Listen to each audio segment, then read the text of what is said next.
ಜೈ ಶ್ರೀರಾಮ್. ಎಲ್ಲರಿಗೂ ನಮಸ್ಕಾರ. ನಂದಿನಿ ಬಟರಿಂದ ತುಪ್ಪ ಮಾಡೋದು ಹೇಗೆ, ಆ ತುಪ್ಪದಿಂದ ಕ್ಯಾರೆಟ್ ಹಲ್ವಾ ಮಾಡೋದು ಹೇಗೆ ಹೇಳ್ತೀನಿ. ಒಂದು ಬಾಣಲೆಗೆ ಬೆಣ್ಣೆ ಹಾಕ್ಕೊಳ್ಳಿ, ಅದಕ್ಕೂ ಕರ್ಗೋವರೆಗೂ ವೆಯ್ಟ್ ಮಾಡಿ. ಅದು ಕರ್ಗಾದ್ಮೇಲೆ ಮೇಲೆ ಹೀಗೆ ವೈಟ್ ಪರ್ದಗಳು ಬರುತ್ತೆ, ಅದು ನಿಧಾನಕ್ಕೆಲ್ಲ ತೆಗೆದುಕೊಳ್ಳಿ. ನೀವು ಅದಕ್ಕೆ ಹಾಕೋ ರೆಮಿಡಿನ ರೆಡಿ ಮಾಡ್ಕೊಂಡು ಏಲಕ್ಕಿನ 2 ಏಲಕ್ಕಿ ಕುಟ್ಟಿ ಪುಡಿ ಮಾಡ್ಕೊಳ್ಳಿ. ಮೆಂತ್ಯನ ಒಂಚೂರು ಬಾಣಲೆಲಿ ಹುರಿದ್ಬಿಟ್ಟು ಪೌಡ್ರು ಮಾಡ್ಕೊಳ್ಳಿ. ಕೆಂಪು ಹುರಿದು ಪೌಡ್ರು ಮಾಡಿ. ಒಂದು 4 5 ಲವಂಗ, ಯಾಕಂದರೆ ಮಕ್ಕಳಿಗೆ ಶೀತ ಆಗಲ್ಲ, ಕೆಮ್ಮು ಬರಲ್ಲ ಈ ತುಪ್ಪ ತಿನ್ನೋದ್ರಿಂದ. ಮೇಲ್ಗಡೆ ಹಿಂಗೆ ಬಂದಿದೆಯಲ್ಲ, ಈ ಥರ ವೈಟ್ನೆಸ್ ಎಲ್ಲ ಹೋಗೋವರೆಗೂ ಬಿಸಿ ಮಾಡ್ಕೋಬೇಕು. ಅಟ್ಲೀಸ್ಟ್ ಮೇಲೆ ಹೋಗಲಿಲ್ಲ ಅನ್ನೋದನ್ನ ಕ್ಲೀನಾಗಿ ಒಂದು ಸೋರಿಸೋದ್ರಿಂದ ತಕ್ಕೊಳ್ಳಿ.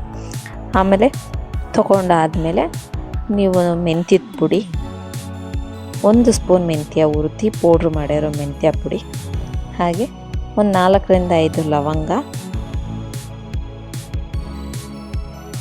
1 3 ಅಥವಾ 2 ಬೆಳ್ಳುಳ್ಳಿ ಜಜ್ಜಿ ಹಾಕಿದ್ದೀನಿ. ಶೀತ ಕಮ್ಮಿ ಆಗುತ್ತೆ, ಶೀತ ಹೊಡಿಯಲ್ಲ. ಅದು ಏಲಕ್ಕಿ ಪುಡಿ ಮಾಡಿ ಹಾಕಿದ್ದೀನಿ ನಾನು, ಏಲಕ್ಕಿ ನಿಮಗೆ ತೋರಿಸ್ದೆ ಅಷ್ಟೇ. ಇದಕ್ಕೆ ಮನೇಲೇ ಮಾಡಿರೋ ಅರ್ಶಿನ ಕೊಂಬುದು ಪೌಡ್ರು ಸಿಗುತ್ತೆ, ಮನೇಲೇ ನಾನು ಮಾಡ್ಕೊಂಡಿದ್ದೆ, ಹೋಮ್ ಮೇಡ್ ಅರ್ಶಿನ ಪುಡಿ. ಇದು ಜಾಸ್ತಿ ಹಾಕ್ತೇನೆ, ಯಾಕಂದರೆ ಮಕ್ಕಳಿಗೆ ಕಫ ಕಟ್ಟಬಾರ್ದು, ಕೆಮ್ಮು ಬರಬಾರ್ದು. ನಮ್ಮ ಮನೇಲಿ ತುಪ್ಪ ಜಾಸ್ತಿ ತಿಂತಾರೆ ನನ್ನ ಮಕ್ಕಳು. ಹಾಗಾಗಿ ಇದನ್ನು 2 ನಿಮಿಷ 3 ನಿಮಿಷ ಕಮ್ಮಿ ಉರಿತಾ ಹೋಗಬೇಕು. ಬೆಳ್ಳುಳ್ಳಿ ಕೆಂಪಗಾಗಬೇಕು, ಆವಾಗ ತುಪ್ಪ ತುಂಬ ಚೆನ್ನಾಗಿ ಬರುತ್ತೆ. ಹೊರಗಡೆಗಿಂತ ಇದು ತುಂಬ ಚೆನ್ನಾಗಿದೆ. ಇದಕ್ಕೆ ಲಾಸ್ಟಿಗೆ ವಿಳೆದೆಲೆ ಹಾಕಬೇಕು. ವಿಳೆದೆಲೆ ಹಾಕಿದ್ದು ವಿಡಿಯೋ ಮಿಸ್ ಆಯಿತು, ಬಟ್ ವಿಳೆದೆಲೆ ಹಾಕಿದ್ಮೇಲೆ ಅದು ಸೌಂಡ್ ಮಾಡುತ್ತೆ ಚಟ್ರಪಟ್ರ ಅಂತ. ಆವಾಗ ಒಂದು ಪ್ಲೇಟ್ ಮುಚ್ಚಿಬಿಟ್ರೆ ಅದು ಎಲ್ಲೂ ಎಗ್ರಲ್ಲ ಮೈ ಮೇಲೆ. ಹೀಗೆ ತುಪ್ಪ ಮಾಡಿ ಒಂದು ಬಾಕ್ಸ್ಗೆ ಹಾಕಿಟ್ಕೋಬೇಕು. ಮಾರನೇ ದಿನ ನಿಮಗೆ ತುಪ್ಪ ಎಷ್ಟು ಚೆನ್ನಾಗಿರುತ್ತೆ ಗೊತ್ತಾ, ಮರಳಾಗಿರುತ್ತೆ ನೋಡಿ.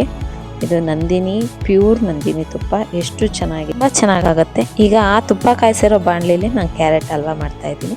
ಈಗ 1 ಕಪ್ ಕ್ಯಾರೆಟ್ ನಾನು ತೊಗೊಂಡಿದ್ದೀನಿ ಕ್ಯಾರೆಟ್ ಹಲ್ವಾ ಮಾಡೋಕ್ಕೆ.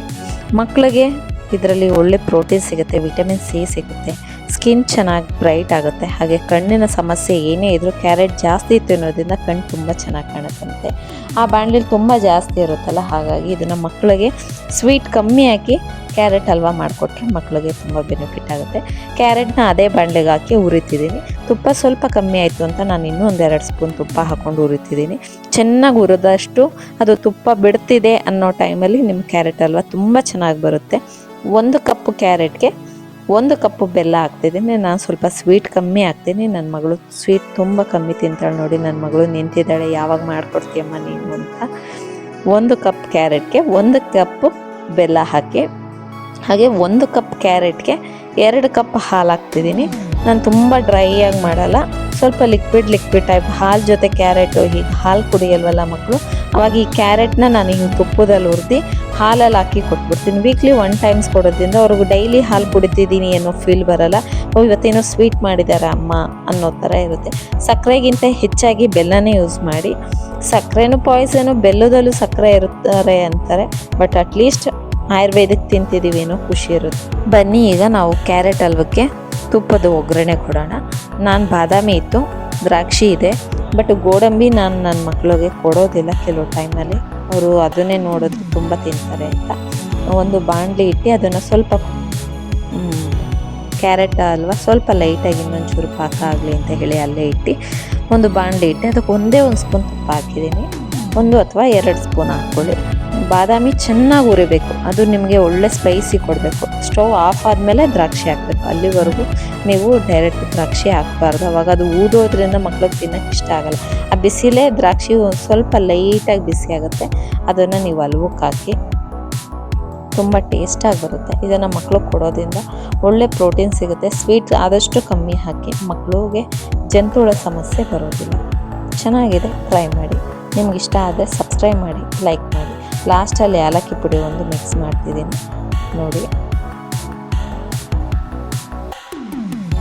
ಕ್ಯಾರೆಟ್ ಹಲ್ವಾ ಮಕ್ಕಳ ಫೇವ್ರೆಟ್ ಹಲ್ವಾ.